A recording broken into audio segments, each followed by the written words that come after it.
Bonsoir à tous, on va commencer. Le micro n'est pas forcément nécessaire, mais c'est pour la caméra, puisque la conférence va être filmée. Donc comme ça, vous pourrez retrouver tout ça en ligne dans quelques semaines. Donc déjà, bonsoir à tous, et merci d'être présents. Je vais faire un rapide mot d'introduction avant de passer la parole à nos intervenants de ce soir. Bonjour, je m'appelle Martin Lambert, je travaille à Stérolux, juste à côté, au sein du laboratoire Arrêt Technologie, qui organise cette table ronde en partenariat avec le Créneau. Je laisserai Myriam en dire un mot dans un instant. Juste un petit mot pour vous dire que cette table ronde elle s'inscrit dans le cadre d'un cycle qui s'appelle Ville visible, Ville invisible, qui a commencé la semaine dernière. Donc là on est sur le deuxième temps du cycle. Il se poursuivra samedi avec un atelier et un autre atelier début décembre, et il se terminera le 12 décembre avec une journée thématique.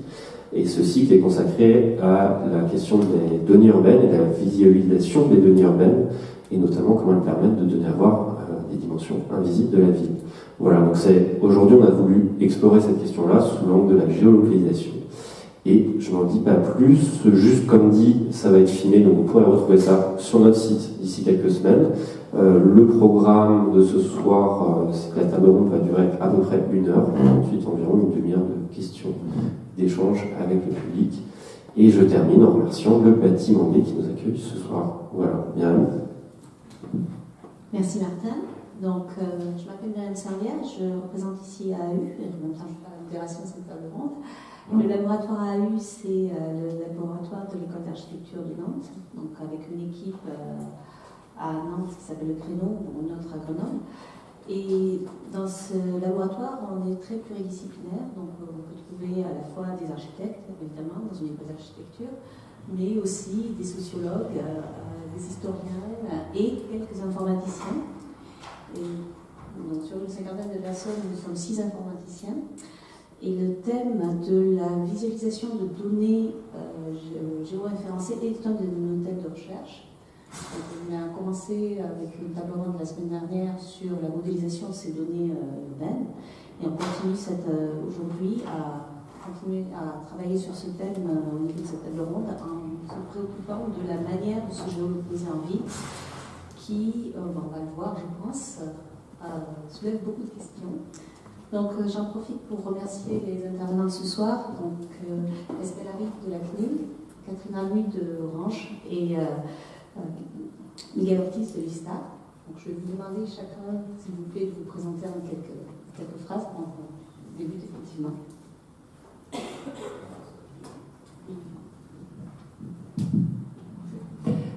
Je m'appelle Estelle Harry, je suis designer au sein de la CNIL, comme l'a indiqué Myriam. Alors mon parcours est assez classique, j'ai envie de dire, pour un designer, c'est-à-dire que j'ai fait des études dans le domaine du design d'interaction qui m'ont amené en fait à m'intéresser d'une part à tout ce qui est la question des données, de la visualisation des données, etc., et la façon dont on peut interagir avec, et d'autre part aussi à une pratique un peu plus, on va dire, originale du design, qui s'appelle du design spéculatif ou du design fiction, où là, en fait, on va être sur des pratiques plus critiques, entre guillemets, de design. Et en fait, à partir de ce background, de fil en aiguille, je suis arrivée à la CNIL, où là, en fait, je m'intéresse en fait à la question de la protection des données personnelles au travers, en fait, du design, des interfaces, des produits numériques, etc. Bonsoir, donc moi je m'appelle Catherine Ramus. Voilà, donc je suis ingénieure et designer. Moi je suis aussi artiste par ailleurs sous un autre nom. Je connais une personne qui me connaît sous un autre nom, donc je précise. Voilà. Et donc moi je travaille à Orange Labs dans un département de recherche. Moi je m'intéresse particulièrement au design de recherche et au data et à la matérialisation des données de manière tangible. Voilà, donc je montrerai quelques exemples de données qu'on a mis en forme. Voilà, en quelques mots. Bonsoir à tous, donc je m'appelle Miguel Ortiz, je suis ingénieur de formation. J'ai travaillé 7 ans dans un bureau d'études en informatique industrielle. Et depuis 2018, je travaille comme ingénieur de recherche à l'ISTAR, dans un laboratoire ici situé à Nantes, autour de Nantes, qui traite spécifiquement la problématique de la géolocalisation appliquée aux piétons et aux véhicules. On verra un peu plus en détail, véhicules d'intelligence s'il en est. Et voilà. Bon, ben justement, on va commencer directement avec ça. Donc, Miguel, effectivement, tu travailles à Géoloc, donc tu peux nous faire un point sur les techniques de localisation actuelles en ville et leur performance. Donc on va commencer par un petit point effectivement technique sur les différentes façons de faire de la localisation. Donc spécifiquement en ville ce soir, mais je veux dire, ça peut s'appliquer à quelque part. La ville peut être assez large. Donc les différents types de techno, donc on peut faire une liste un peu à l'après-vert. J'en avais noté évidemment GPS et consorts, Galileo et ces autres constellations. On peut se localiser par le Wi-Fi, par du traitement d'image de la vidéo, des ultrasons, un peu comme les chauves-souris, par du lidar, du radar. Donc il y a tout un ensemble de sigles, je dirais plus ou moins barbares, mais qu'on peut classer, je dirais, dans deux grosses cases qui sont les suivantes. C'est-à-dire que on peut désirer se localiser pour soi-même. Dans ce cas-là, on peut utiliser nos chers petits bijoux électroniques, les smartphones, dans lesquels il y a des récepteurs GPS. Là, donc, d'une part, après, c'est un besoin qu'on ressent en quelque sorte, et on peut aussi être localisé. Donc, c'est deux applications qui sont singulièrement différentes et qui ont des usages différents. Donc, être localisé, on peut tout de suite imaginer de la vidéosurveillance. Donc, on peut localiser des personnes, des véhicules par juste de la vidéo. Là, il y a même c'est en Chine, là, ils veulent déployer tout un réseau de vidéosurveillance destiné à pouvoir identifier les personnes et les noter sur leur comportement de citoyens. Par exemple, s'ils traversent à côté des passages cloutés, moins 10 points sur leur permis de citoyenneté. Et donc, ça se rapproche de certains épisodes de science-fiction. Et voilà, donc ça peut faire peur de ce côté-là. Et de l'autre côté, se localiser aussi en ville, ça nous permet d'avoir accès à des services auxquels on n'avait pas il y a ne serait-ce que 10 ou 15 ans. Donc, en termes de technologie et d'usage, entre les deux, en fait, on a typiquement la notion de performance ou de précision.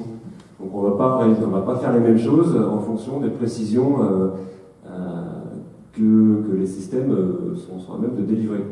Donc, par exemple, si je prends l'exemple qu'on connaît bien nous dans notre laboratoire à Géoloc, le GPS, pour les initiés c'est le GNSS, c'est un terme un peu plus sophistiqué, mais voilà, ça englobe et GPS qui est américain, et GLONASS qui est russe, Galileo, donc notre système européen, et puis Beidou aussi, un système chinois. Donc en fait, ces quatre-là sont un système de localisation basé sur des satellites qui gravitent autour de la Terre. Mais bon, pour faire simple, on va rester sur le terme de GPS. Ça peut donner de très bonnes performances, typiquement quand on l'utilise sur une route avec des applications de type Waze ou TomTom, on peut avoir du moins l'impression que le système marche plutôt bien. En fait, ça reste une impression, c'est-à-dire qu'on peut être bluffé un peu par la précision, à tort, dans le sens où on peut avoir des erreurs. Donc effectivement, là, on peut peut-être, on peut visualiser une petite vidéo assez illustrative du type d'erreur qu'on peut rencontrer en ville. Donc voilà, on fait une petite arrivée sur Nantes et sur notre laboratoire à Géoloc, où on s'intéresse aux erreurs en fait qui ne sont pas forcément visualisables en tant que telles. Donc là, c'est le véhicule d'essai qu'on utilise pour pouvoir qualifier ces erreurs. On a un système embarqué dans lequel on a la référence, on va dire, absolue. Voilà, une très bonne trace. Donc là, si on fait une petite pause, Myriam, espace. Hop là, voilà, merci. Sur cette image, ici, en fait, en vert, on voit la trajectoire dite de référence. Donc c'est la trajectoire parfaite qu'on a empruntée avec notre véhicule d'essai. Donc le fond de carte, c'est une église située à Rezé, donc elle est un peu écrasée parce que c'est une vue aérienne, mais on voit le clocher un petit peu en haut. Donc on a fait le tour de cette église donc, avec notre véhicule. Et en même temps, on avait embarqué un récepteur, on va dire, de mass market, enfin, qui peut s'apparenter à un téléphone portable. Et donc c'est la trace jaune, d'accord. Et donc si on regarde la trace jaune, en fait, mon système m'a dit que j'ai roulé dans l'église, carrément au milieu, quoi. Et les flèches jaunes qu'on voit, alors là on peut continuer éventuellement la vidéo, c'est l'erreur commise à chaque instant par mon système. La différence entre la référence et le point que mon système a mesuré.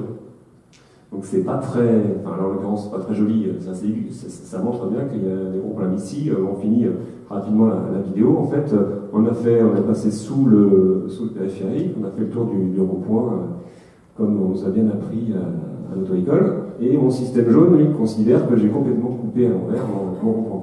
Donc ça, c'est typiquement le genre d'erreur qu'on ne voit pas en tant qu'automobiliste, heureusement, parce qu'on serait effrayé, et qui est tout simplement masqué par une couche logicielle de cartographie routière. C'est-à-dire que les systèmes de navigation qui aident le conducteur savent a priori qu'ils sont dans une voiture et qu'ils ils ont accès à une carte routière. Des fois, elle n'est pas à jour, ça crée des problèmes, mais même quand elle est à jour, en fait, ce genre d'erreur en fait, est masqué en ramenant le point, typiquement, sur la route, puisque le cas d'usage est celui-ci.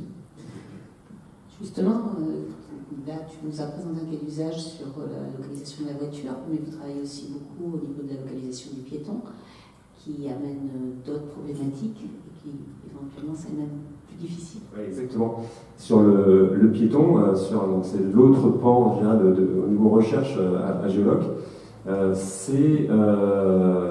dirais que c'est une autre paire de manches. Alors, ça paraît plus simple techniquement. Le piéton est un humain, on sait tous ce que c'est qu'un humain. Et en fait, en termes de localisation, paradoxalement, c'est plus compliqué. C'est même le sujet plus compliqué que la voiture, que le train et que les missiles, par exemple. J'avais été en contact il n'y a pas très longtemps sur un fournisseur de capteurs et je lui ai exprimé mes besoins en termes de capteurs. Alors, je voulais un petit capteur assez précis et puis qui puisse mesurer typiquement des vitesses de rotation assez rapides. Et donc je savais que ce fournisseur-là pouvait vendre du matériel, on va dire, type militaire. Bon. Et quand je lui raconte mes besoins, il me dit non, ça, je suis désolé, on ne sait pas faire. C'est quoi votre cas d'application? Nous, on met ça sur des missiles, ça va bien. Je dis nous, c'est sur un pied de piéton. Ah bon? Et oui, parce qu'en fait, on a une dynamique du pied, typiquement, qui est plus forte qu'un missile ou qu'une voiture. Donc ça s'entend après, dans le sens où on a des sortes d'à-coups, mais c'est la réalité. Et quand on cherche à modéliser la marche du piéton, eh bien, on fait face à des difficultés qui sont bien plus grandes que modéliser un véhicule ou modéliser un train qui roule sur des rails. Hein. Ça, c'est un cas qui est plus simple à traiter, hein, tous les transports guidés. Donc là, le piéton, lui, peut faire des pas sur le côté, peut tourner sur lui-même, chose qu'un véhicule lambda ne peut pas faire. Et de plus, il rechigne, malheureusement pour nous, à suivre des routes. Le piéton, on lui donne une place, un espace, il va aller marcher n'importe où, c'est son droit, contrairement à des véhicules qui vont se cantonner à la route. Donc on peut plus corriger le type d'erreur que vous avez vu à l'instant en disant mon piéton finalement il marche sur une route, non, il marche où il veut et je peux pas corriger. Donc ces erreurs qu'on a vues là, on se les prend, je dirais, en pleine face quand on essaye d'améliorer, d'augmenter la précision en termes de localisation du piéton. Donc, quelle localisation du piéton on dit en termes de précision? Oui, bon, ça c'est toujours question un peu compliquée, ça va dépendre. Ça va dépendre en fait du contexte, du lieu en fait. Quand on va être à l'extérieur, dans un environnement plutôt dégagé, en utilisant, on va dire, essentiellement du GPS, on peut avoir une précision d'ordre de 3 mètres. Alors 3 mètres, ça suffit pour retrouver ses copains via des applications smartphone ou savoir s'il y a un restaurant autour de moi. Mais voilà, si on cherche une précision accrue, sous le mètre, là ça va commencer à, je dirais, pour le commun des mortels, à devenir compliqué. On peut faire des choses, par exemple, je pense à des applications de type géomètre. Bon, ils ont des systèmes qui coûtent une fortune, où on peut avoir une précision en centimètres, si on reste un petit peu planté pendant quelques secondes, etc. C'est comme ça que les cadastres aujourd'hui sont faits, mais si on cherche une précision sous le mètre, en marchant, éventuellement en courant, en voulant attraper un train, en changeant de transport, ça devient très, très compliqué. On peut avoir des dégradations au-delà des 50 ou 100 mètres en fonction des cas d'utilisation. Je vais poser une question. En fait, j'arrive à comprendre pourquoi on doit géolocaliser un véhicule. Enfin, voilà, on imagine. Mais pourquoi c'est quoi l'usage de géolocaliser un individu au mètre près en fait? Ouais, alors c'est l'application derrière la localisation du voyageur. Déjà, c'est pas forcément localiser ou là une personne étrangère, c'est se localiser soi. Enfin, nous, on travaille dans cette optique-là. Et donc, une application, la première, je dirais, qui tombe sous le sens, même si nous, on n'est pas du côté des applications, on est plutôt du côté techno en dessous, ça peut être l'aide à la navigation. C'est la même chose qu'on peut avoir, je dirais, dans un véhicule qui nous dit « Ok, tourne à gauche, tourne à droite », on peut l'appliquer de façon assez élémentaire, je dirais, aux piétons. Alors évidemment, pas à la maison, il n'y a pas trop de sens, savoir si votre chambre est au fond à gauche ou à droite, hein, on est censé le savoir. Mais par contre, dans un aéroport, dans une gare, on peut très bien imaginer qu'on va être pris par la main, entre guillemets, pour nous emmener, ok, votre train, il est quai numéro 18, continuez, c'est un peu ici, tournez maintenant à droite.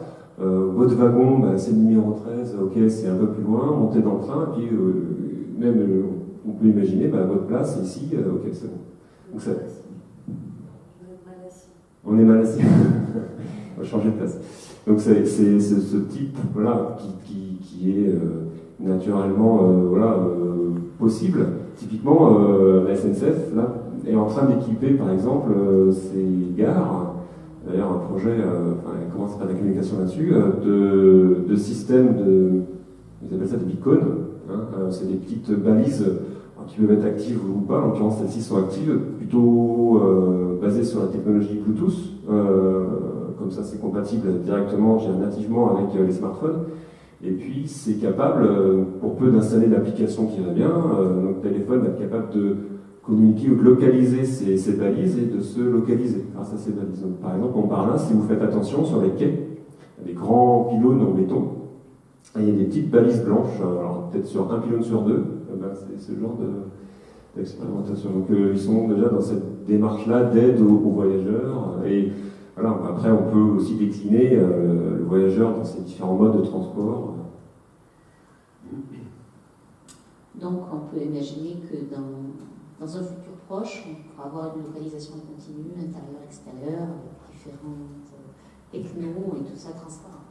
On y travaille, effectivement, c'est le terme usuel, c'est la localisation ubiquitaire, donc c'est la localisation partout et tout le temps.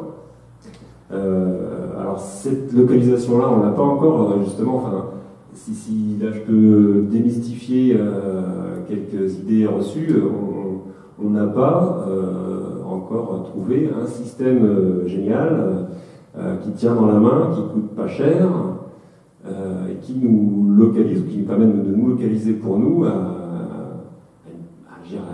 1 mètre, même à 10, dans toutes les circonstances.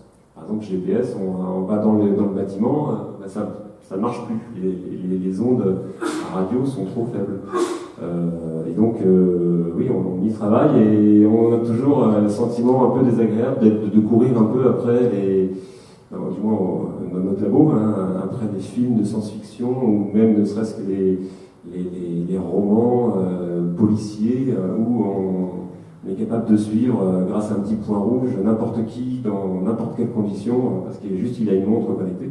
Bon, ça n'existe pas en fait, c'est juste, faut imaginer un graphiste derrière un écran qui déplace une petite pastille d'image en image, et on a l'impression qu'il est localisé, mais on l'a pas, on y travaille.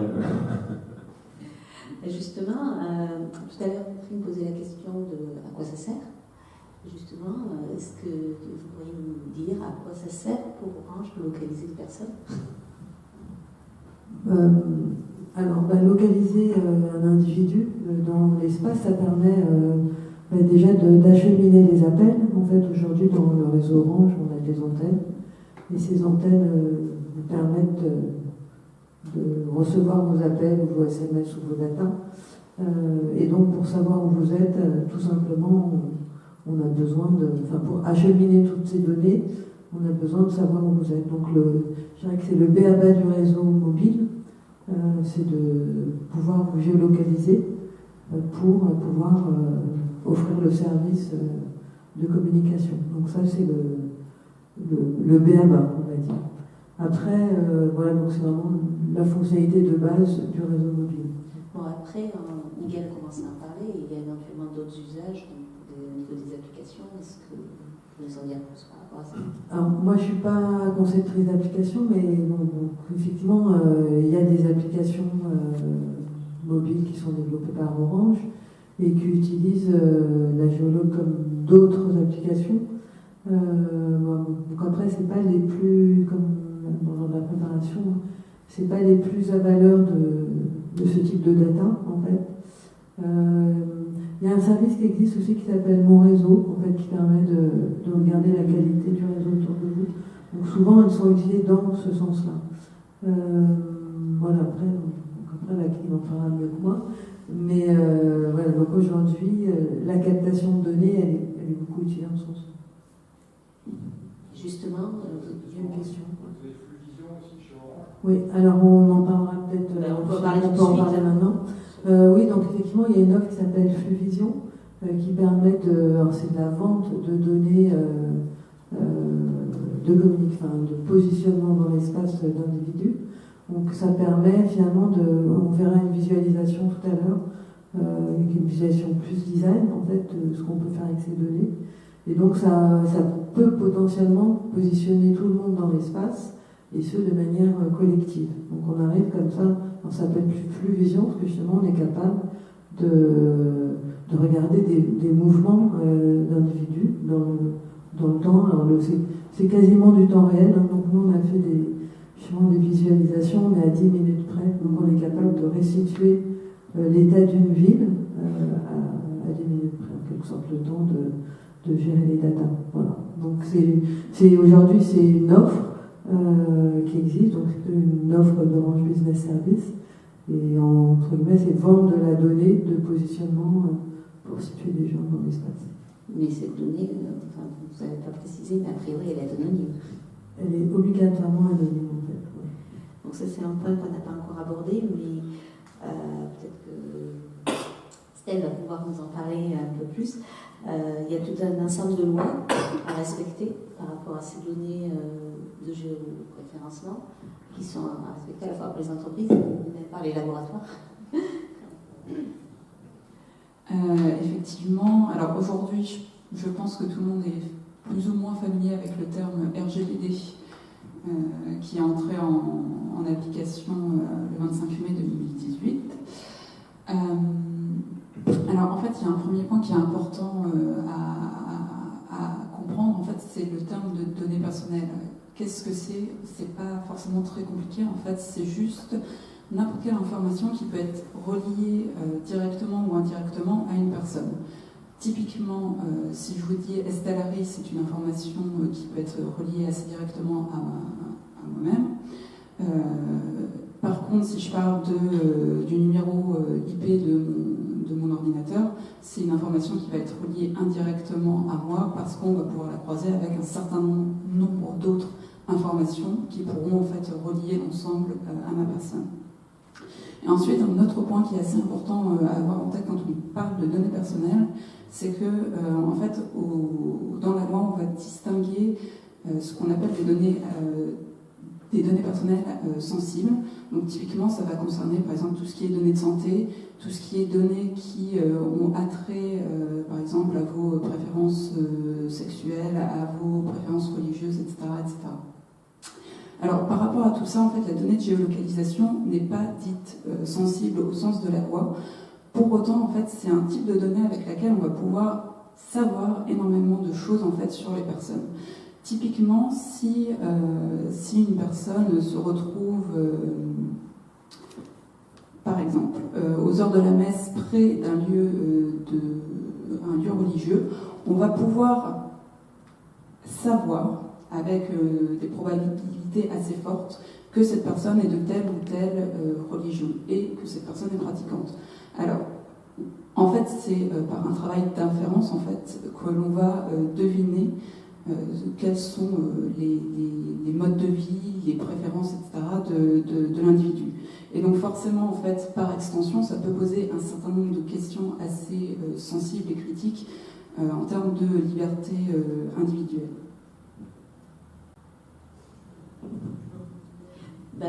Ce que vous êtes en train de dire, là, c'est que ce n'est pas la donnée de géolocalisation en soi qui pose un problème particulier, c'est son croisement avec d'autres types de données et l'usage de ces croisements, ce qu'on peut en faire, qui soulève des enjeux sociétaux éventuels. Oui, et d'ailleurs c'est toujours un peu la question en fait avec les données, c'est-à-dire qu'une donnée seule n'est pas forcément très intéressante. C'est à partir du moment où on va commencer à croiser différents types de données qu'on va avoir un certain nombre de questions qui se posent autour. Typiquement, en fait, si je continue à parler de la donnée de géolocalisation, généralement, en termes d'usage, dans la ville, on va souvent la rattacher à une question d'optimisation des flux et d'optimisation du parcours, en fait, du temps de parcours dans la ville. Qui plus est, en fait, ça va se traduire à différents niveaux. Aujourd'hui, en fait, on a justement nos téléphones portables qui sont, smartphones plus exactement, qui sont assez intéressants en fait pour révéler tous les enjeux éthiques et aussi, on va dire, plus sociétaux, voire politiques sous-jacents aux questions des données en général. Typiquement, en fait, quand je parlais de l'optimisation des flux, on va, au travers de l'utilisation, par exemple, d'une application Waze, Google Maps, etc., au travers d'un usage qui est assez individuel ou assez centré en fait sur soi, en fait, on va avoir un impact assez important en fait de manière beaucoup plus globale.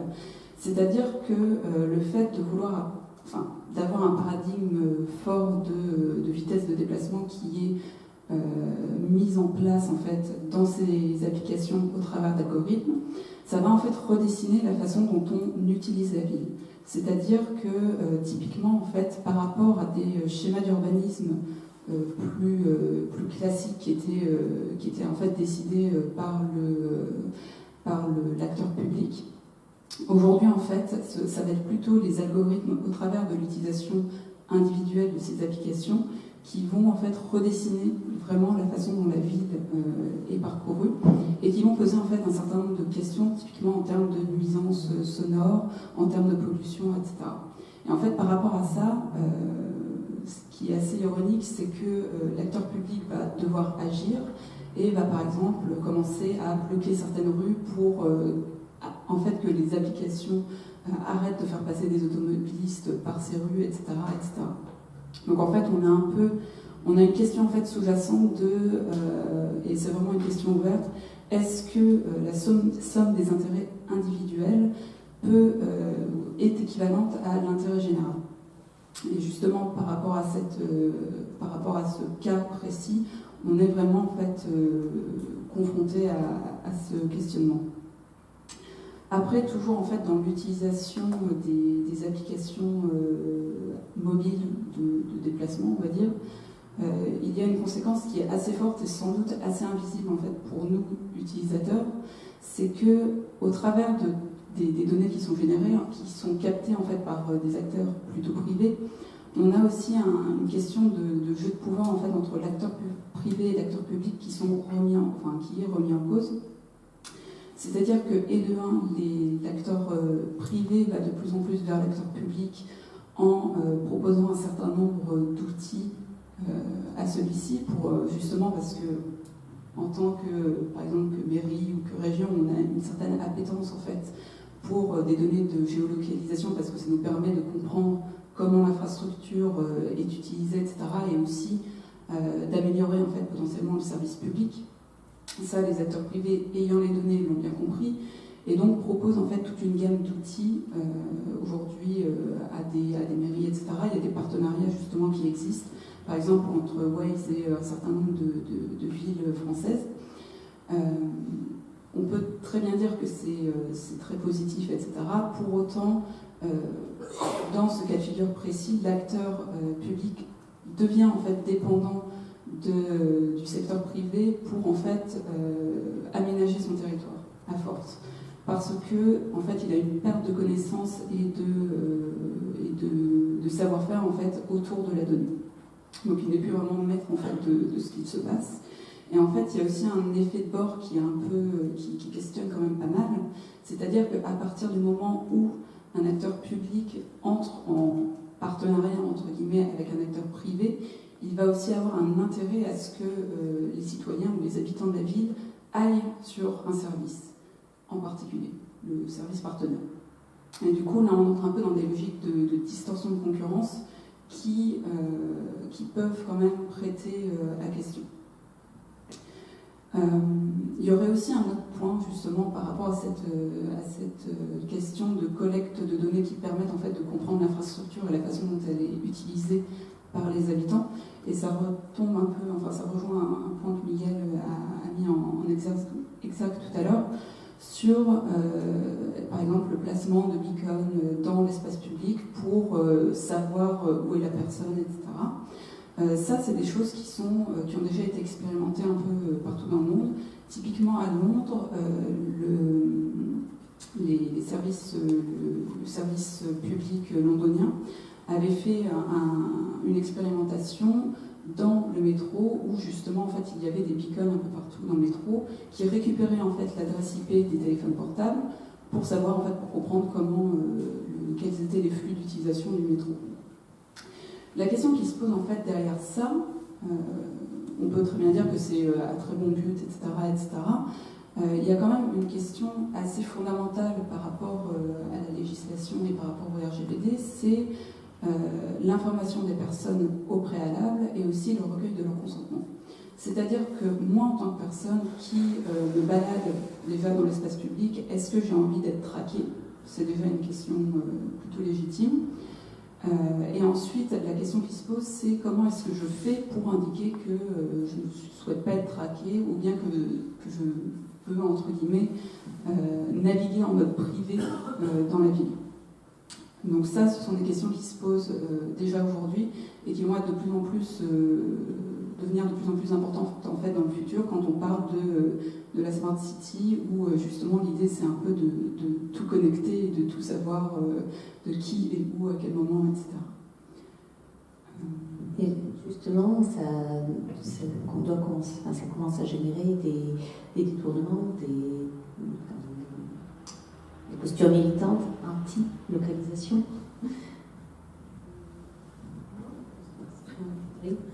Ça serait bien. Avant d'arriver à des postures militantes, je pense qu'il y a aussi toute une pédagogie en fait à faire sur ce type de données. Donc après, je prêche un peu pour ma paroisse, mais c'est vrai qu'aujourd'hui, peut-être vous êtes là, vous savez tous ce qu'est la géologue et ce qu'on peut faire avec, mais il y a quand même une méconnaissance de cette donnée. Et c'est vrai que tous les travaux qui sont faits autour de la matérialisation permettent de comprendre qu'est-ce que ça produit exactement. On a vu, et après d'un point de vue utilisateur, comment cette donnée est collectée, par qui, comment elle est utilisée, comment elle est stockée. Et après, effectivement, une fois qu'on a compris en fait un peu tous ces enjeux-là, On peut peut-être passer à une posture plus militante avec, on verra peut-être tout à l'heure, des postures, alors je ne sais pas si je vais le montrer maintenant, parce que dans notre projet, justement, on travaille sur pourquoi on veut matérialiser, enfin, qu'est-ce qu'on veut produire, on amène le Sudan, ouais, à Go Black. Donc en fait, de comprendre la donnée, on matérialise tout un tas de données pour amener le grand public à comprendre, alors pas que le grand public, hein, aussi en interne. Et donc là, ce que vous voyez là, c'est une petite valise qui permet entre guillemets, d'expliquer comment on peut hacker. Alors c'est des hacks très simples, hein, c'est vraiment plus pour expliquer les enjeux. Donc c'est un projet dans lequel il y a 2 magazines. Le premier magazine explique quels sont les capteurs qu'il y a dans un téléphone mobile. Donc il y a effectivement un GPS, mais il y a beaucoup d'autres choses qui permettent de raconter ce que vous faites. Et après, il y a une petite valise, enfin il y a un deuxième magazine avec des petits hacks. Et donc dans cette valise, on peut chatouiller son téléphone pour empêcher la captation sonore. Et il y a notamment ce qu'on appelle une pouch. En fait, c'est une petite poche qui permet de mettre votre téléphone dans une espèce de cage de Faraday qui évite toute détection, en fait. Donc, j'en ai une, je vous la montrerai tout à l'heure. Quand vous mettez votre téléphone dans cette poche, en fait, vous disparaissez du réseau. Voilà. Et donc, en fait, il n'y a pas grand moyen, militer pour ne pas être géolocalisé aujourd'hui. Il faut déjà renoncer à son téléphone. Aussi bas de gamme soit-il, voilà, si vous voulez vraiment pas géolocaliser, il ne faut pas de téléphone mobile ou il faut cette petite poche, je vais vous montrer ça, qui permet de vous faire disparaître. Voilà. Et après, quand vous voulez réapparaître, vous sortez le téléphone de cette petite poche. Mais voilà, donc après, avant de devenir militant, il y a quand même du boulot en fait. Je suis entièrement d'accord avec toi, Catherine, sur l'aspect confidentialité de la donnée personnelle qui sort de nos smartphones. J'ai appris du coup l'existence de cette boîte, ça c'est intéressant. À l'intérieur, effectivement, on a différents types de capteurs. Quand tu dis qu'il faut que ça passe par une certaine pédagogie, je suis entièrement d'accord. C'est-à-dire que si on ne veut vraiment pas être tracé, on laisse le téléphone, on l'éteint, ou même si on désactive la localisation, on a bien vu que ça ne suffisait pas tout le temps, on peut toujours être cette fois localisé, je dirais, au niveau cellulaire. Alors, pas une précision démentielle, mais suffisamment pour pouvoir être cartographié, je dirais, à l'échelle d'une ville. Voilà, je voulais juste en profiter pour... puisqu'on parle sur l'aspect confidentialité, respect de la vie privée, RGPD, etc., pour mettre le doigt sur le coupable, entre guillemets, puisque au niveau des capteurs, la plupart des capteurs sont respectueux de la vie privée. Même GPS, on peut avoir pour idée, et c'est une fausse idée, que le GPS, un peu Big Brother, les satellites qui nous espionnent, etc. Donc, ceux qui travaillent ou qui sont un peu sensibilisés à cet aspect géolocalisation par satellite savent que non, en fait, la géolocalisation par satellite, c'est, on va dire, le même principe qu'une station de radio. Si on écoute la radio, France Inter, Europe 1, etc., on a des stations qui émettent des signaux, on les capte chez nous, dans la voiture. À aucun moment, France Inter, si je prends juste cet exemple, va savoir où sont situés ses auditeurs. C'est exactement la même chose pour le système GPS, qui ne fonctionne que dans un sens, en fait. Il n'y a pas de remontée d'informations vers les satellites et vers ailleurs.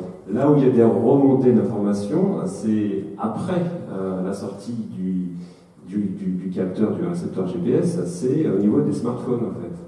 Les applications que vous installez, ou ne serait-ce que le firmware, Android ou iOS, c'est eux qui vont récupérer cette information, je dirais, de localisation a priori respectueuse de la vie privée et va la partager. Donc c'est vraiment là où le bas blesse, mais les technos vraiment, je dirais, enfouis sont a priori relativement neutres. C'est la même chose pour un micro, je veux dire, un micro qui a capté du son, c'est tout. c'est ce qu'on en fait derrière qui va poser le problème. Donc effectivement, la cage de Faraday peut être un très beau barrage. Donc ça ressemble à une petite poche comme ça. Ouais, donc en fait c'est fait avec un tissu qui bloque les ondes, c'est pour les personnes électrosensibles. Et donc vous mettez ce téléphone dans cette petite poche. Quand la poche est ouverte, ça capte. Vous fermez la poche, ça disparaît. Donc c'est pour ça que le projet s'appelle AlgoBlack. Mais donc voilà. Et je voulais revenir sur la donnée de géologue.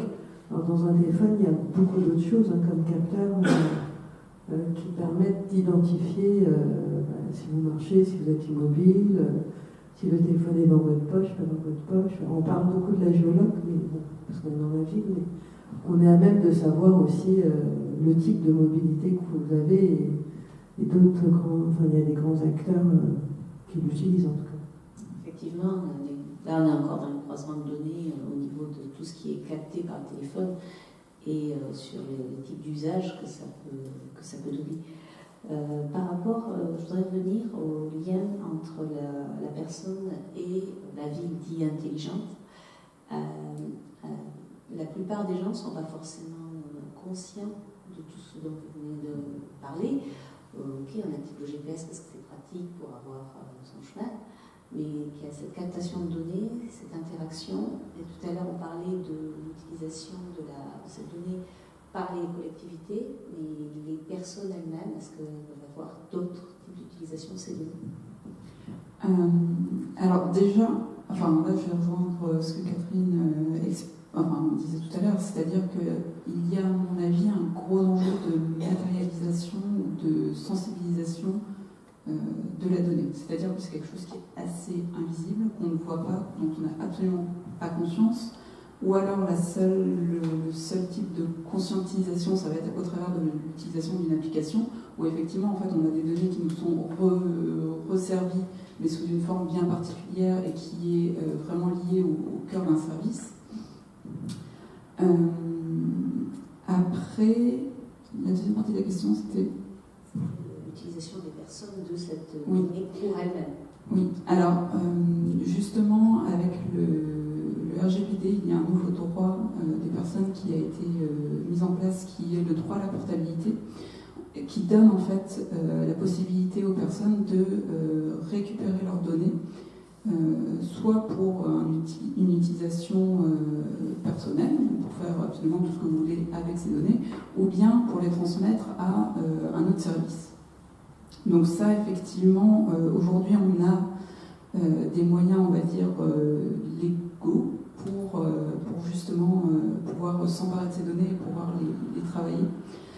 Sachant qu'il y a quand même toujours un peu un questionnement sur le fait de récupérer ces données, c'est-à-dire que c'est bien d'avoir le jeu de données, mais par contre, si on n'a pas la connaissance pour justement les travailler et en faire autre chose, ça reste quand même un peu limité. Et justement, je pense que, je me demande si chez Orange, vous n'avez pas travaillé sur cette question, mais il y a un enjeu assez important justement autour de la littératie des données, ou plutôt la capacité à les lire, à les comprendre et à exprimer ou à faire exprimer quelque chose au travers de ces données. Justement, quels sont les types d'appropriation ou de détournement de ce type de données?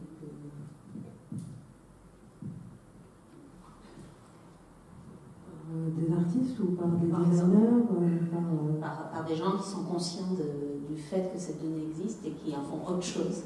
Oui, il y a tout un tas de projets, il suffit de regarder ce que font des artistes plutôt dans le numérique autour de ces technos.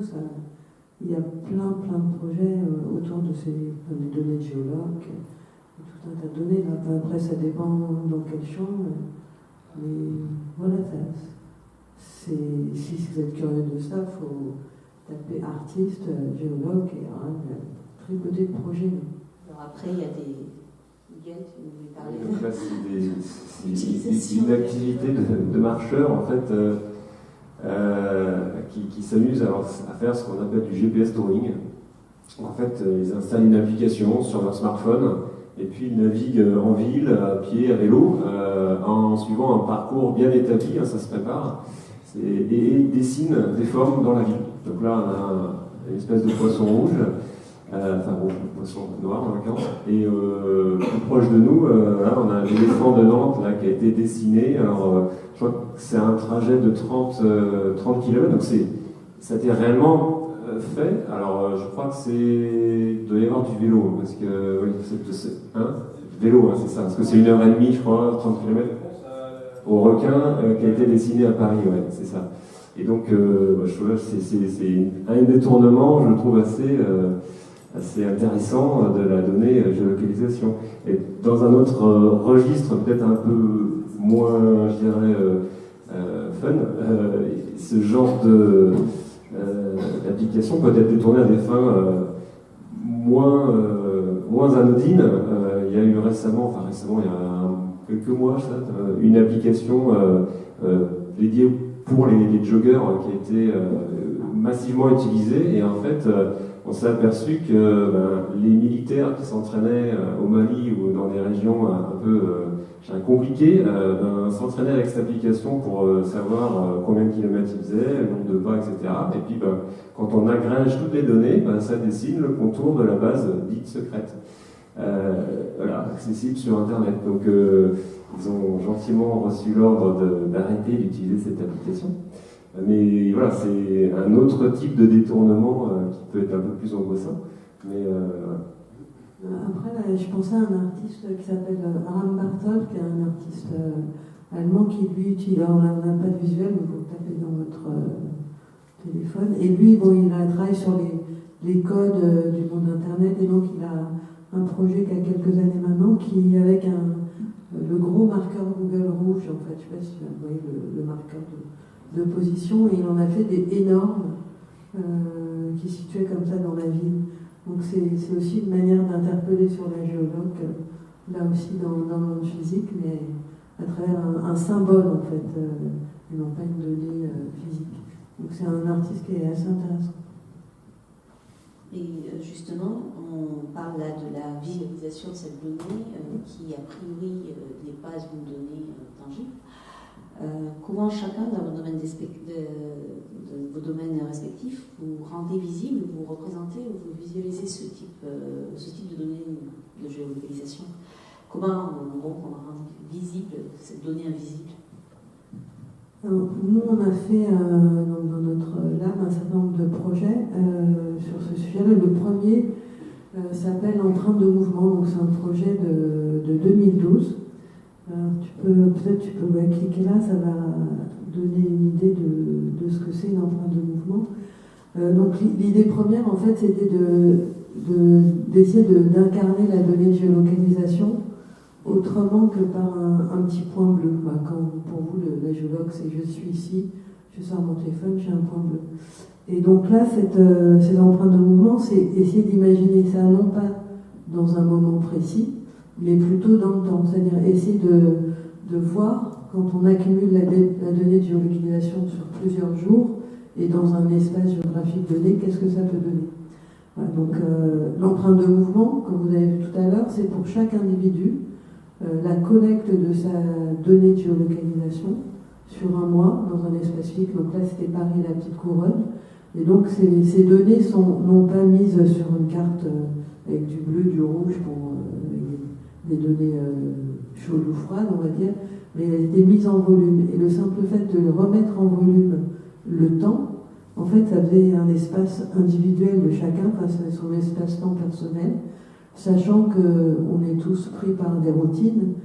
Finalement, une empreinte de mouvement, ça permet de reconnaître un individu, finalement, même si la précision est assez faible. Donc c'est aussi, ça allait un peu à contrario de l'idée reçue de la géologue qui dit où vous êtes quand on sait où vous êtes de manière précise. On est aussi capable d'identifier des gens sur des espèces d'empreintes au sol que vous laissez, donc par toutes les traces que vous laissez. Donc ça, c'était simplement pour montrer justement qu'on pouvait faire autre chose avec des données de géolocalisation. Et donc là, ça nous amène à Fluvision, justement, qui est un service qui vend de la donnée. Donc ils ont de la donnée brute qui n'est pas forcément lisible pour des gens qui font de la... je sais pas, dans les collectivités locales, si on vous donne un fichier, même à moi, je sais pas ce que je vais faire avec un fichier, quoi. Donc tout ce travail, qui était plutôt un travail de recherche, a permis de montrer qu'il fallait des outils de visualisation qui permettent justement de comprendre comment on pouvait l'utiliser, qu'est-ce que ça raconte en fait. Parce qu'en fait, ce qui est intéressant dans ce type d'objet tangible, c'est que vous, en tant qu'individu, ou vous devant une empreinte collective, vous allez pouvoir projeter des usages, c'est-à-dire que vous allez comprendre pour la visualisation de tout à l'heure, c'est des portraits individuels. Donc, par exemple, que Michel, il travaille ici, il va ici, puis dans la journée, il se déplace là. Donc au sol, on arrive à comprendre qui est Michel et on est capable de le reconnaître. De la même manière, peut-être on a vu passer Elena, qui est elle une mère de famille, et donc qui allait de son travail à son domicile, et donc qui avait un trajet très binaire, on va dire, très bipolaire, quoi. Donc elle n'évoluait pas forcément autour. Donc ce que ça veut dire, c'est-à-dire que même avec très peu d'informations, on est capable de voir le style de vie que vous avez, on est capable de voir comment vous couvrez la ville, et ça raconte déjà beaucoup de choses. Voilà, donc c'est une donnée a priori pensée dans l'instant présent, mais si on la raconte dans le temps, elle raconte encore d'autres choses. Voilà.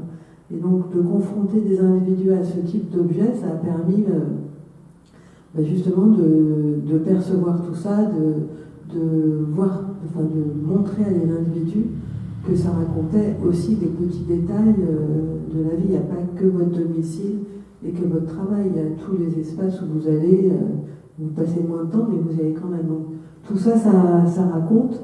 C'est vrai que comme dit Estelle, si on n'a que cette donnée, elle semble assez pauvre, mais dès qu'on la croise avec d'autres données, effectivement, ça raconte alors encore plus de choses. Donc c'est vrai que la matérialisation, elle permet de rentrer un peu plus dans cette donnée et de voir qu'est-ce qu'elle raconte. Donc on a un autre projet qu'on a fait il y a quelques années qui s'appelle Sonar. Alors c'est un peu plus haut, voilà, si tu peux cliquer là.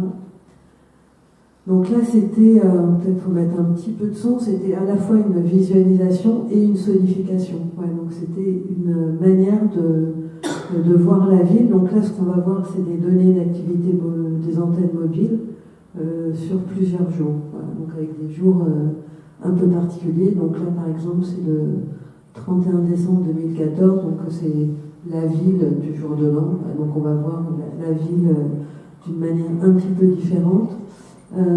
Et donc ça c'est des données qui font fonctionner le réseau mobile, donc on récupère et qu'on met en forme. Donc là on n'entend pas le son, mais donc chaque type de données, que ce soit un SMS, un appel ou une data, on entend un petit peu, on leur a alloué un son particulier. Donc le SMS c'est une espèce de tic-tic, l'appel c'est une espèce de chuchotement, et la data c'est une donnée un peu comme ça, résonante.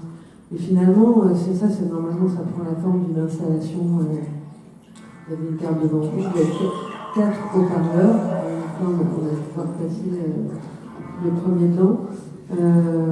Voilà, donc en fait, d'être dans ce type de dispositif, ça permet déjà de montrer ce qu'on peut faire avec ces données, mais ça permet aussi de comprendre comment un réseau fonctionne, que ça raconte vraiment une ville, que chaque type d'activité, elle est décelable et elle est interprétable. Donc là, c'est une interprétation, mais il y en a des milliers d'autres, quoi. Donc ça, c'est des données, donc ça, c'est par exemple la manifestation à Charlie à Paris. Donc là, on voit que la ville elle est dans un moment très particulier, très intense. Mais voilà, après, sinon, quand on observe une ville dans son quotidien, on décèle assez peu de choses en fait d'une ville dans un jour classique. On va repérer les points chauds de la ville, on va repérer les moments chauds de la ville, et puis de temps en temps on va voir qu'il y a un événement extraordinaire, un moment un peu particulier. Donc on voit des grandes masses d'individus. Mais c'est vrai qu'en temps réel, souvent il y a un mythe quand on a une donnée en temps réel, c'est pas forcément décelable, ça raconte pas grand chose en fait. Le temps réel, il faut toujours le sédimenter un peu dans le temps pour percevoir quelque chose. Donc c'est un peu ce qu'on essaye de faire. Dans ce que vous racontez là, ce qui est important, c'est la position spatiale, mais c'est aussi énormément l'aspect temporel et le lien à l'aspect thématique de la vie pour en faire autre chose. Ouais, parce qu'en fait, une donnée, quand on la regarde dans un instant T, c'est comme vous, à un instant T, vous êtes là, mais ça n'a pas raconté qui vous êtes, en fait. C'est parce que je suis assise ici qu'on va savoir des choses de moi. Mais quand on va commencer à accumuler des infos dans le temps, il y a une histoire qui se raconte. Et souvent, le fait de raconter la donnée dans un instant précis, ça dit rien, en fait. Ça dit très très peu de choses. Et ce qu'il faut avoir en tête, c'est que c'est pas la donnée en elle-même qui raconte, c'est l'accumulation de la donnée, en fait. Et que plus il y a une accumulation, et plus ça raconte. De la finesse. C'est là qu'il peut éventuellement des problèmes de données personnelles qui ressurgissent. Toujours. Alors justement, nous, je ne sais pas si... Non, c'est juste là-haut. Au niveau de l'onglet... Ici, ouais. Alors nous, en fait, en termes de représentation, etc., on va toujours s'attacher plus en fait aux problématiques qui nous sont un peu chères en tant que régulateur de la protection, régulateur des données personnelles. On a travaillé justement au sein du labo de la CNIL sur la problématique de l'anonymisation des données de géolocalisation. On s'est basé en fait sur un jeu de données qui a été publié en open source par la ville de New York sur les taxis en fait de la ville de New York. Et en fait, lorsque ces jeux de données ont été sortis, ça a causé un peu un grand... il y a eu une sorte de polémique autour, dans le sens où la ville de New York avait anonymisé ces données juste en enlevant en fait l'identifiant unique des taxis. Mais pour autant, en fait, à partir du moment, en fait, avec tout le reste des données qui étaient accessibles, en fait, on pouvait retrouver qui avait pris quel taxi et connaître exactement son parcours, etc. Et il y en a qui se sont amusés à faire ça, par exemple, avec des stars dont les photos avaient été prises à tel moment dans New York. Ils avaient retrouvé dans les jeux de données les taxis correspondants et ils avaient retracé ainsi les parcours. Donc en gros, nous, en fait, quand on parle d'une donnée anonymisée, c'est vraiment une donnée qui ne peut pas être qui ne peut absolument pas être liée à une personne individuelle ou un individu, ce qui est quelque chose d'extrêmement difficile à faire. Très très difficile de ce que je peux comprendre. Et par rapport à ça, en fait, il nous est souvent rétorqué qu'à partir du moment où un jeu de données est anonymisé, il n'est plus du tout exploitable à des fins entre guillemets commerciales, ou du moins utilisable pour des finalités X ou Y. Et donc, en fait, par rapport au projet Cavadon, c'est un peu ce qu'on a essayé En fait, on a essayé de démontrer que non, ce n'était pas forcément vrai, et que en fait, des données totalement anonymisées pouvaient être utilisées, mais en fait, il fallait être assez clair sur ce qu'on voulait en faire. C'est-à-dire que généralement, on est toujours un peu confronté à des personnes qui cherchent à amasser énormément de données sans vraiment savoir ce qu'ils veulent en faire, et en disant juste ça nous servira dans le futur, etc., etc. Ce qui cause effectivement un certain nombre de problèmes par rapport aux libertés individuelles et aussi de risques en fait par rapport à ces jeux de données, par exemple des risques plus liés à la sécurité en fait. Et donc, en fait, à travers ce projet, on a essayé vraiment de développer plusieurs scénarios d'usage de données anonymisées, en sachant qu'on a fait une comparaison entre un jeu de données qui n'est pas anonymisé et un jeu de données anonymisé.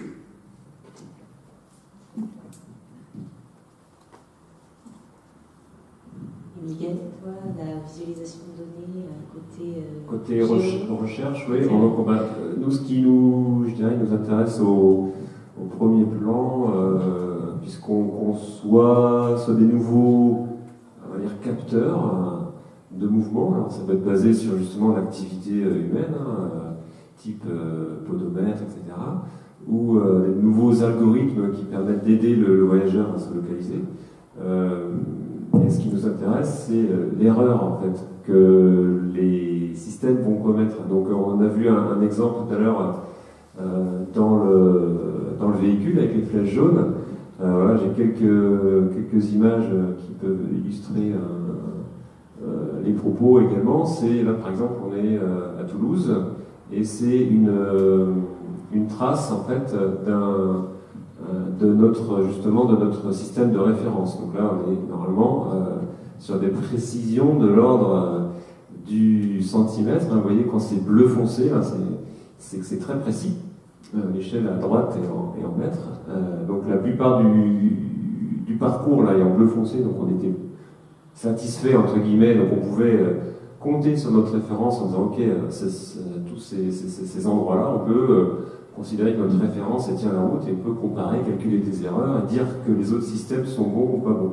Là où ça va commencer à se gâter, c'est quand on va arriver en ville. Donc en fait, quand ça commence à se colorer jaune, rouge, là on est... alors c'est pas l'erreur réellement commise, mais c'est une enveloppe d'erreur. C'est-à-dire que notre système va nous dire oui, là je suis moins sûr de moi, peut-être que je commets une erreur d'un mètre, par exemple à 102 cm. Puis c'est j'ai dit des mètres, c'est des centimètres en fait. Donc c'est précisé d'ailleurs. Et donc ça veut dire que là, si on s'attache à vouloir qualifier, je dirais, un système qui lui est réputé ou se veut, par exemple, centimétrique, et que nous, notre référence, pour le coup, elle peut être métrique, on va éviter d'utiliser ces endroits-là pour faire la qualification, parce qu'on n'est plus apte. Bon, voilà, c'est ce genre de graphe. Alors, je crois qu'il y en a d'autres ici. Voilà, donc là, c'est un joli gribouillis. En fait, c'est ce qu'on appelle un skyplot, dans notre jargon, une carte du ciel qui représente la trajectoire des satellites au-dessus de nous. Donc, il faut imaginer le rond là, qui symbolise l'horizon, et le centre du cercle étant le zénith au-dessus de notre tête. Donc, on a l'azimut et puis l'élévation. En fait, plus on se rapproche du centre, plus on regarde, on lève les yeux. Et donc, on voit des traces, donc des satellites GPS, GLONASS, Galileo, Beidou, à travers le ciel. Donc là, ça doit être bien sur une journée.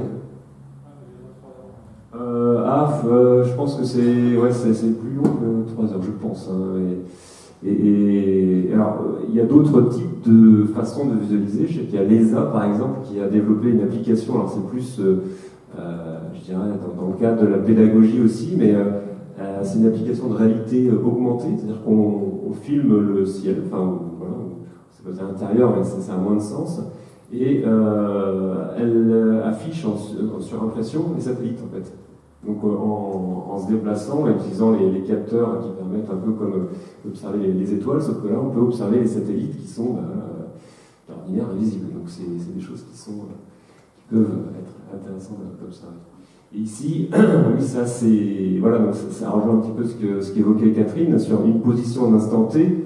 Bah, ça va être un point bleu. Bon, alors là c'est une croix en l'occurrence. Et si on cumule ça sur plusieurs heures, on va avoir une espèce de trace, un schéma, je sais pas, on peut imaginer ce qu'on veut.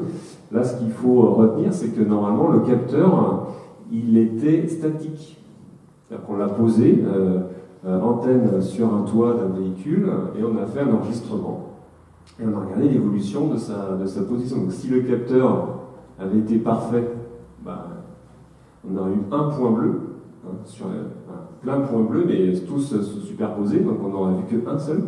Et là, on voit que ça s'étale joliment, et on a même une excursion jusqu'à 10 mètres de sa position réelle. 10 en est, et puis 7, 8 en nord. Et voilà, donc ça illustre ce qu'on pressent, mais ce qu'on ne voit pas nécessairement quand on utilise nos smartphones, ou Waze, quand notre navigateur se trompe, considérant qu'on est sur la rue d'à côté, alors qu'en fait, il est bon, il nous dit de faire demi-tour dès que possible, mais réellement, il se trompe. Ben voilà, on a l'illustration, parce qu'en fait, à l'intérieur, lui, il doit faire face à ce genre de données. Donc, il fait ce qu'il peut. Demain, on va être capable de faire mieux. Il y a des nouvelles technologies, même purement GNSS, qui arrivent, qui permettront d'avoir des meilleures précisions, mais en attendant, on a à faire ce genre de graphique. de nouvelles technologies qui vont certainement ouvrir de nouvelles questions et de nouveaux usages. L'imprécision dans ce cas-là, elle est dans le capteur ou elle est dans le système de positionnement? Non, elle est dans le capteur. Voilà, dans le capteur, et oui, c'est dans le capteur en fait. Hein. Et puis, en fait, c'est l'environnement proche qui peut créer ce genre de défaut. Si on est plus ou moins proche d'un bâtiment, typiquement, le bâtiment va occulter une bonne partie du ciel et des satellites qui sont derrière. Et donc, le système GPS le récepteur GPS va devoir faire qu'avec la moitié des satellites, par exemple. Donc, il y aura une dégradation notable de la pression. Mais ceci dit, il peut y avoir des cas, c'est plus extrême, où là, ce sont les satellites qui peuvent être en cause, mais ça reste extrêmement rare. Et normalement, il y a des systèmes qui nous permettent de dire, ok, tel satellite, il est en rideau, il ne faut pas l'utiliser. Il y a aussi le réglage de précision que les Américains peuvent mettre sur le GPS pour désactiver. Alors qu'ils l'ont fait il y a 2000, comme ça, sur le GPS en Europe. Il y a plus ça. Ils ont la possibilité de d'activer un switch sur la position du GPS. C'est pour ça qu'on a fait nous-mêmes en Europe, Galileo, les autres ont fait leur système pour être indépendants de la décision. Oui, effectivement, ils peuvent, ça s'appelle le SA, le Select Availability. Ça a été supprimé en 2000 par Clinton, parce que de toute façon, il n'y a plus forcément besoin, mais ça a permis le déploiement massif justement des technos type smartphone, parce qu'avant ce bridage, donc il y avait en gros que GPS sur la place publique, et on avait des précisions de l'ordre de 100 mètres. Le signal était volontairement dégradé, et puis ils pouvaient eux bénéficier de la pleine précision, je dirais, des signaux qui sont de l'ordre de 10, enfin à l'époque, maintenant on est plutôt autour de 5 quand tout va bien, c'est 5 mètres on va dire. Mais effectivement, ça a renforcé l'idée du programme Galileo, où il y a une réelle volonté de l'Europe, et c'est heureux d'être indépendant de nos alliés américains, parce que voilà, il en va de l'autonomie de l'Europe en fait. Hein. Donc si j'essaie de faire un petit résumé de ce que vous avez dit, là, la partie pédagogie et représentation de la donnée est extrêmement importante actuellement pour faire comprendre cette donnée, pour la donner à voir, même aller jusqu'à la donner à la toucher, pour prendre conscience des différents usages et des croisements que les personnes provoquent par la création de ces données géolocalisées. Est-ce que vous avez quelque chose à rajouter par rapport à ça? Moi, j'aurais une question pour toi. En fait, le GPS, en fait, t'éteins tout, le téléphone, tout ça, ça marche quand même. La puce, elle est pardon. C'est un mythe, en fait. C'est comme le post-it sur l'ordinateur, en fait. Est-ce que si j'éteins mon téléphone, le GPS, il marche quand même? Là, je ne pourrais pas te répondre précisément. Il y a, de ce que je crois savoir, alors, sur certains types de téléphones, je crois que il me semble que c'était Apple, on avait beau désactiver la localisation, Apple arrivait toujours à localiser quand même le téléphone. Ça avait fait buzz il y a quelques temps. Moi, ce que je peux te dire, en tout cas, c'est que si tu désactives électriquement ton récepteur GPS, c'est comme si tu éteins la lumière, tu n'as plus de lumière. Donc après, la difficulté là avec nos joujoux, c'est que quand on fait un switch, on éteint, on touche l'écran, derrière, ça n'éteint pas électriquement le capteur. Il se passe des choses, on ne sait pas quoi. Donc, c'est un peu là le problème, et puis ça rejoint aussi les problématiques de la protection de la donnée privée, c'est qu'on ne maîtrise rien. Et ni nous, je dirais, d'un point de vue citoyen, mais aussi les pouvoirs publics. C'était très bien dit tout à l'heure, où on s'en remet à acheter de la donnée pour pouvoir étudier le trafic, par exemple, autour de Nantes. Là, on va acheter des données à TomTom, à Orange. Je ne sais pas si TrafficZen existe encore ou ça a switché, mais il y avait un projet. D'accord, c'est peut-être trop. Il y avait un projet Orange où justement c'était la représentation du trafic par cellulaire. Bien, je vous remercie pour cette discussion. Et je pense qu'on peut remercier nos intervenants et puis on va passer aux questions.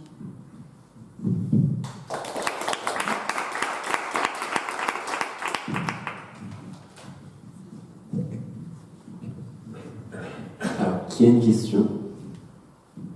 Une autre question?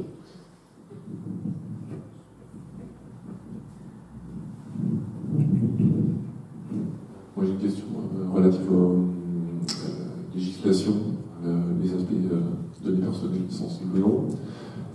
Vous avez évoqué tout à l'heure le fait qu'une donnée factuellement est classifiée sensible ou non, mais que la difficulté réside dans la génération de valeur ou de données personnalisables par les croisements.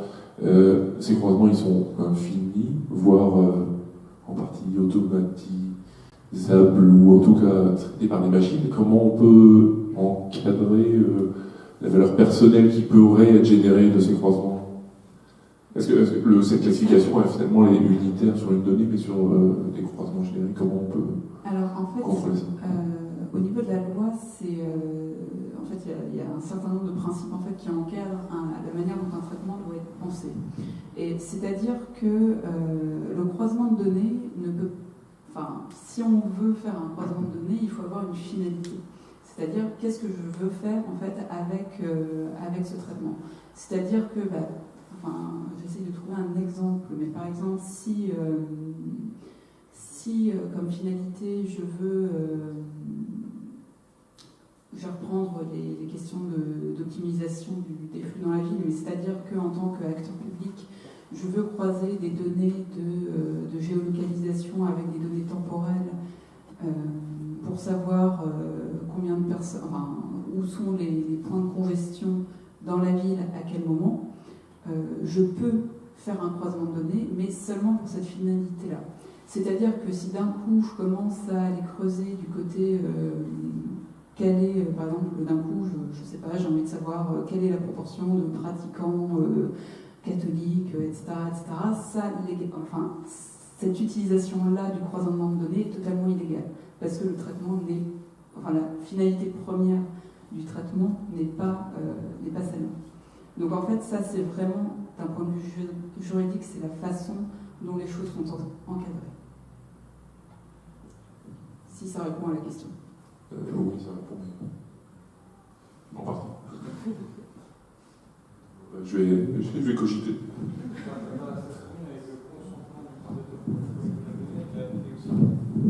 Il faut combiner ça avec la durée de conservation qui est liée à la finalité aussi, et l'acceptation par le sujet de la donnée, donc le producteur de la donnée, sur la collecte. Donc il est informé d'un traitement avec une certaine finalité, et les données sont conservées pendant un certain temps.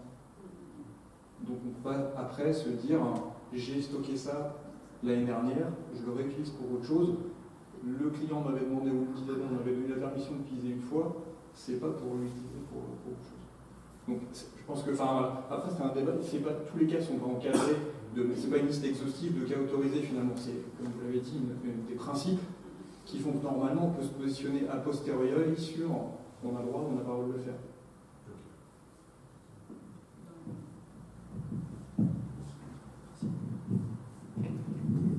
Est-ce qu'il y a d'autres questions? J'aurais une question un petit peu plus technique. J'ai vu du PPK dans le processing GPS. Est-ce que les systèmes justement de RTK, c'est quelque chose qui va apparaître dans le domaine public ou pas? Parce que pour l'instant, ça reste un domaine de géomètre expert, ce genre de choses, payant, très cher. Vous avez parlé de 5 mètres de précision. En fait, moi je me suis équipé en équipement pour faire du RTK, et pour quelques centaines d'euros, on va descendre au centimètre près en étant particulier. Oui. Alors effectivement, le RTK, ça veut dire Real-Time Kinematic. C'est un système de positionnement GPS différentiel. Donc ça marche pas tout seul, entre guillemets, comme nos téléphones. Il y a besoin d'une infrastructure derrière, des stations de base qui nous fournissent des corrections différentielles. Donc c'est un peu technique, mais ça nous permet de réduire effectivement, de réduire l'enveloppe d'erreur jusqu'au centimètre quand tout se passe bien. Et effectivement, on peut même coupler c'est une sorte d'algorithme, de logiciel, à des smartphones. On avait fait une expérimentation, notamment en utilisant un smartphone qui était à même de pouvoir délivrer les données pour pouvoir faire du RTK. Et il y a effectivement sur le marché de plus en les systèmes RTK low cost arrivent. C'est pas forcément je dirais la panacée pour plusieurs raisons. C'est que la précision centimétrique dont vous parlez, effectivement, on peut l'avoir, encore que il faut quand même être dans des bonnes, je dirais dire, des bonnes situations. Enfin, voilà, faut pas être l'histoire d'être à côté d'un bâtiment, par exemple, ça sert rédhibitoire parce que le RTK ne va pas corriger le type d'erreur rencontrée par ce genre de système. Et si on se projette plus sur l'utilisation routière type véhicule autonome, par exemple, là, il commence effectivement à y avoir de l'intérêt. Et la tendance, elle est, alors, pas forcément au RTK, encore que, mais sur une techno qui va arriver, qui sera plus, je dirais, potentiellement gratuite. C'est là où il pourrait y avoir un changeur de jeu, si l'Europe décide de libérer les corrections qu'on appelle PPP. C'est un autre type de correction, un peu moins précise que le RTK, mais qui couvre une plus large zone. Et donc on peut, avec ce type de positionnement, espérer du 20, 30, 40 cm, qui commence à être intéressant pour faire du guidage automatique, par exemple. On restera toujours le problème de l'intégrité, c'est-à-dire, ok, on a une position qu'on espère fiable, est-ce qu'elle l'est vraiment?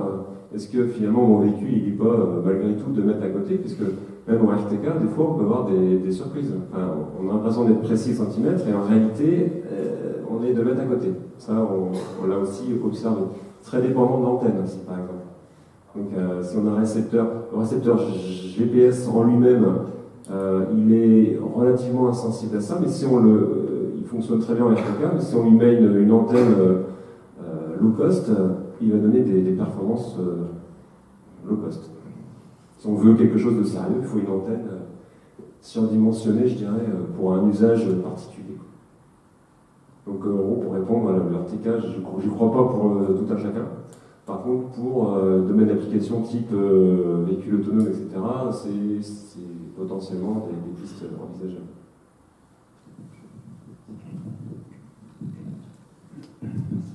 Merci déjà pour la table ronde, j'ai plein de choses. Ce qu'on voit dans ce que vous avez proposé aussi, c'est des représentations de l'espace et du corps qui sont proposées par les cartographes, par les ingénieurs, etc. Je me demandais si, parce qu'on voit des routines graphiques, des routines de représentation du corps, je me demandais si les artistes, justement, j'imagine que oui, je pose la question à Catherine, si les artistes avaient réfléchi à d'autres manières de représenter le corps, parce que finalement les ingénieurs et les cartographes fabriquent aussi de l'espace. C'est pas uniquement une sorte de représentation un peu neutre de notre espace, comme ça, avec une sorte de superposition. Il y a la carte ici induit des manières de se déplacer, des manières de s'approprier l'espace, des manières de se balader, mais également des prises qui sont possibles dans l'espace ou non par l'entremise de ces représentations. Donc ça, c'est une première remarque avec première question. Puis ensuite, je voulais vous demander quelle était la place de l'analyse des données justement dans ce type de représentation et de collecte. Il y a des chercheurs en sciences de la communication qui réfléchissent et qui proposent alors c'est une comparaison audacieuse aussi, mais qui me paraît assez intéressante, c'est de comparer le travail des analystes aujourd'hui des données à celui des cartomanciens ou des devins de l'Antiquité qui traçaient un cadre avec le doigt, les devins de l'Antiquité romaine, qui cadraient comme ça l'espace du visible et qui choisissaient de voir des choses pertinentes et d'exclure d'autres choses qui ne l'étaient pas. Et il me semble qu'on est arrivé à un niveau de rationalité qui est tout à fait comparable à ce type d'activité. Je voulais vous la soumettre et savoir ce que vous en pensiez. Voilà. Moi, je vais répondre à la première question. Après, je pourrais te regarder pour la seconde. Mais donc, moi, c'est vrai que moi, j'ai une autre activité d'artiste et je peux répondre justement sur la manière de traiter la donnée de géolocalisation de manière complètement différente. Et je demande de raconter le corps autrement que dans un déplacement physique, dans un espace avec une carte, voilà, une géographie. Donc j'ai fait une installation qui s'appelle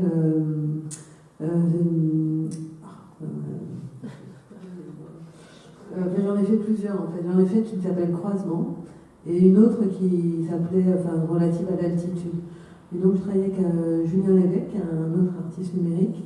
Et donc la première pièce, en fait, c'était un objet qui était un ancien baromètre et qui traçait des courbes de distance entre nous deux. Voilà. Et en fait, on ne savait pas forcément où on était. On s'en fiche finalement de ça. Dans ce cas-là, on s'en fichait de savoir où on était.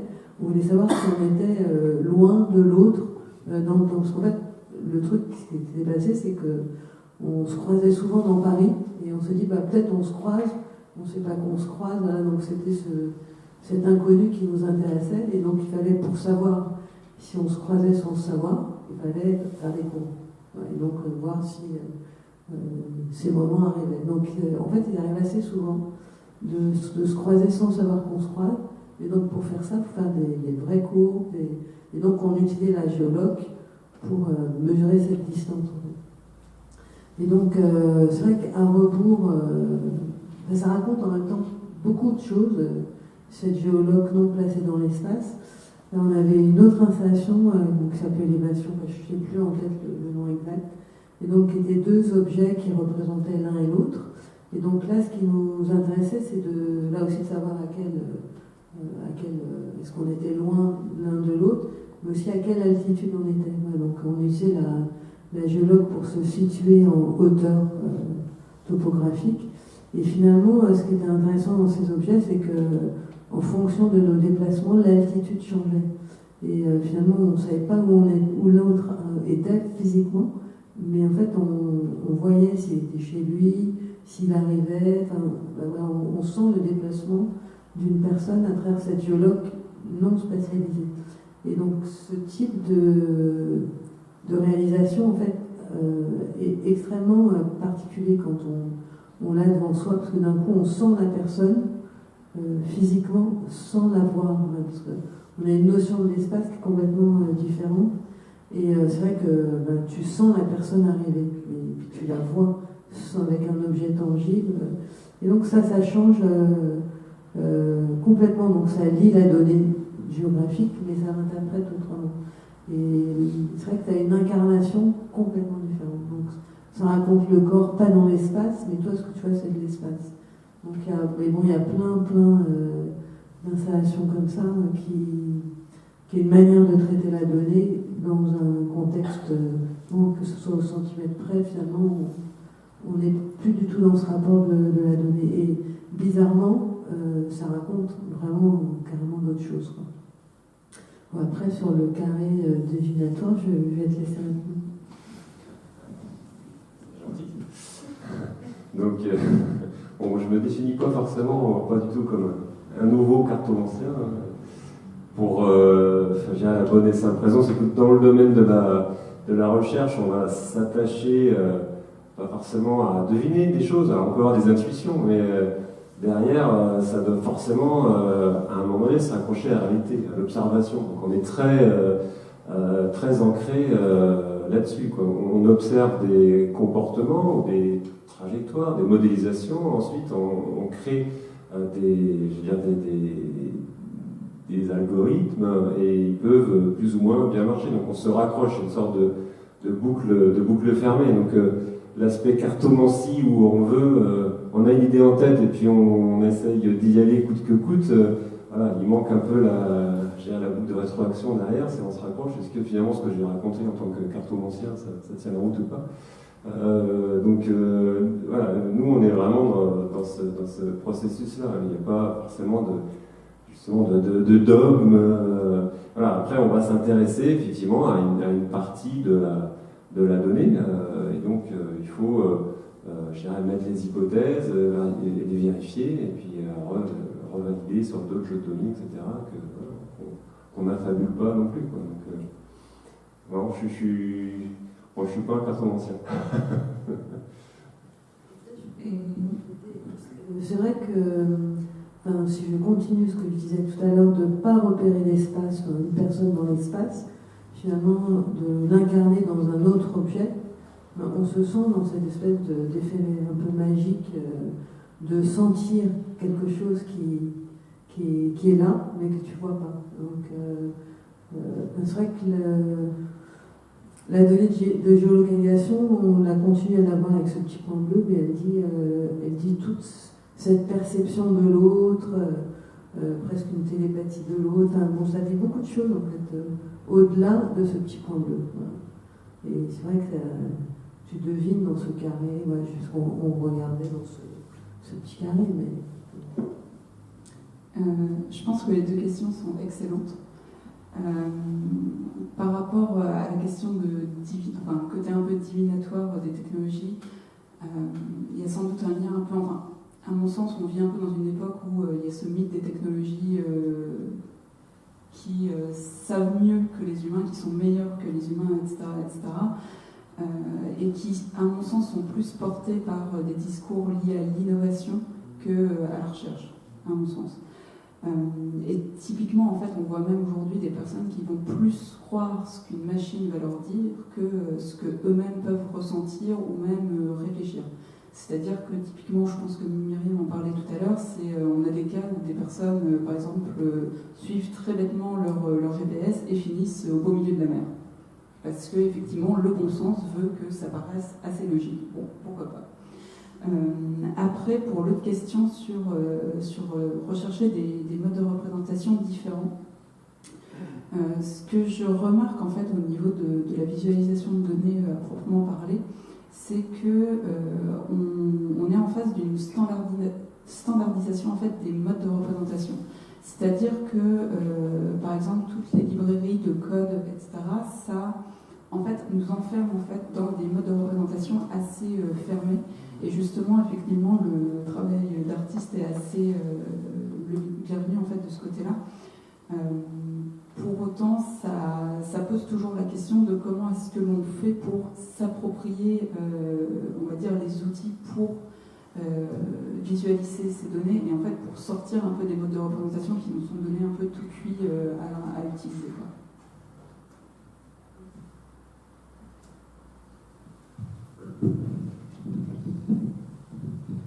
Je voudrais juste compléter parce que moi je suis pas trop dans la recherche, je suis plus dans l'art divinatoire, dans les traitements de données. Et on s'éloigne un petit peu de la ville pour le coup, parce que je travaille sur des données d'opérateurs mobiles en Afrique, où justement on va essayer de cibler des rassemblements temporaires de personnes pour faire par exemple des campagnes de vaccination, trouver des marchés ruraux où les gens font 20 km, 50 km à pied pour aller au marché qui a lieu tous les 15 jours ou tous les mois. Et l'idée, c'est de repérer la fréquence, les lieux et les jours précis où il y a un rassemblement important. Donc c'est un peu ce que vous présentiez tout à l'heure dans Paris quand il y a le 1er janvier. Bon, ça, c'est facile à interpréter, on sait que c'est le 1er janvier, il y a des milliards de SMS qui sont envoyés à un instant précis. Et là, finalement, il y a quand même une interprétation à faire de dire je ne vois que l'observation, c'est j'ai un pic de trafic sur certains sites à certains moments avec une fréquence régulière. Qu'est-ce que c'est? Un match de foot, une messe, un marché, un événement particulier. Voilà. Donc l'idée, c'est effectivement d'avoir de la vérité terrain. On va collecter derrière pour dire j'ai constaté un certain nombre de points de rassemblement. Qu'est-ce que je fais? Je vais dans l'ordre de mandat, je vais voir à l'endroit tous les 15 jours, et donc à la date précise, est-ce que j'ai bien un rassemblement et de quel type il est? Voilà. Mais ça ne marche pas, effectivement, on ne peut pas le faire toutes les 2 semaines. Et donc il y a une phase d'interprétation qui, voilà, ça va dépendre du sérieux qu'on met dans la vérification de l'interprétation qu'on fait des données.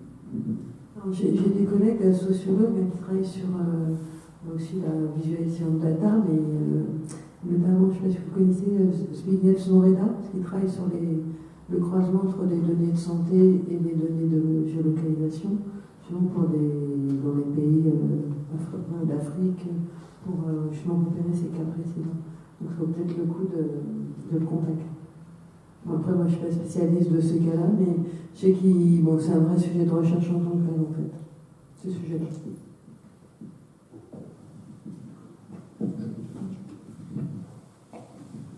Ouais. À moins qu'il y ait une dernière question. Ah, voilà.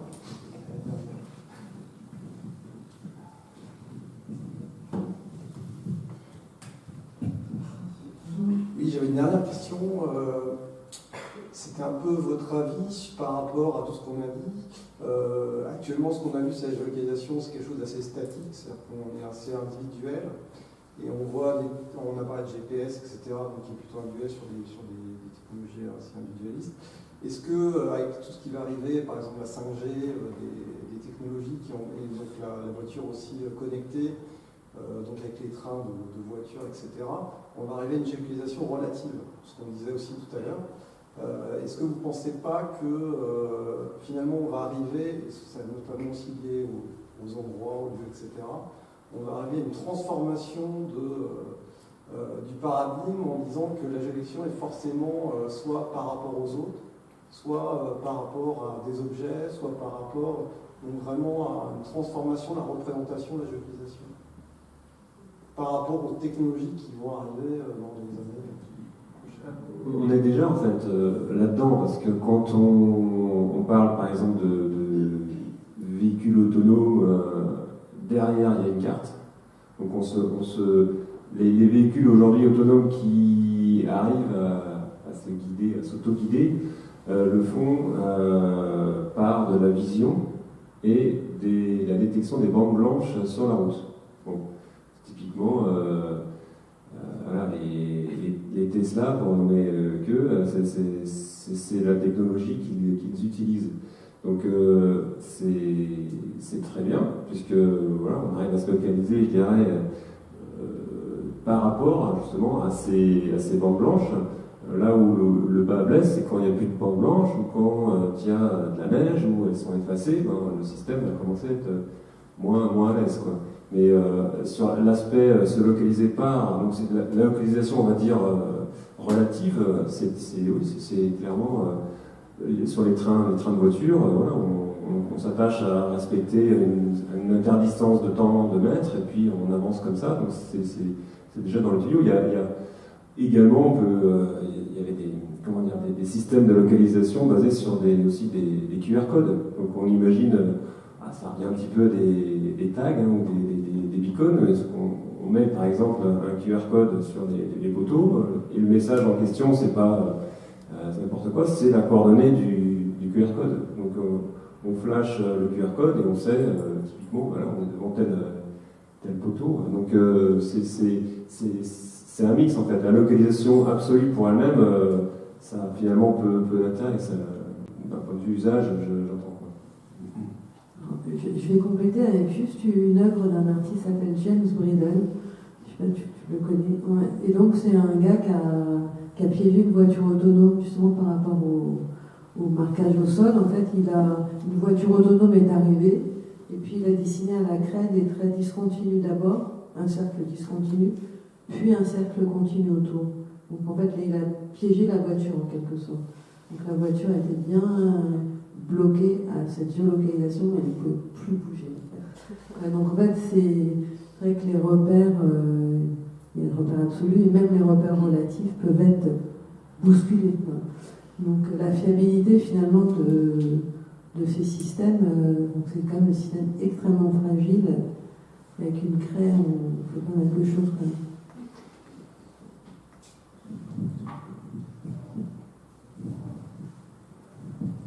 Donc, merci à tous et merci pour ces nombreuses questions. Merci Myriam, et puis merci évidemment à nos trois intervenants. Et bien bonne soirée, et puis on donne rendez-vous le 12 décembre pour ceux qui sont intéressés par ce sujet, pour continuer à discuter avec nous. Bonne soirée.